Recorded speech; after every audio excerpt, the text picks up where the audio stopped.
Signature studio ఇప్పుడు ఈ పిల్లవాడు ప్రాణాలకి తెగించి ఆ పిల్లవాడికి ఏం అవసరం అండి అక్కడికి వెళ్ళి అమ్మవారి గుడిలో ఇవన్నీ జరుగుతున్నాయని ఎవరి కోసం బయట పెట్టాడు.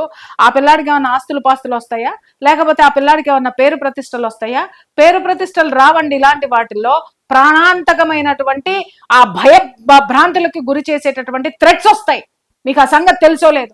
ఒక పిల్లవాడు ముందుకు వచ్చి అరే అమ్మవారికి ఈ విధమైనటువంటి అవమానం జరుగుతుంది, ఇక్కడ కొలిచేటటువంటి భక్తుల యొక్క మనోభావాలు దెబ్బతింటున్నాయని అతను ఇంత కష్టపడి ఈ ఎపిసోడ్ చేసి సాక్ష్యాలు మీ ముందు పెడితే బాసర ప్రజలు ఏం చేస్తున్నారు, అక్కడ ఉన్నటువంటి భక్తులు ఏం చేస్తున్నారు? మిమ్మల్ని కాపాడేటటువంటి మీ అమ్మవారి పట్ల అక్కడ మహాయుధ దుర్మార్గులు ఎంతమంది ఉన్నారండి? ఓ 10 మంది ఉన్నారా?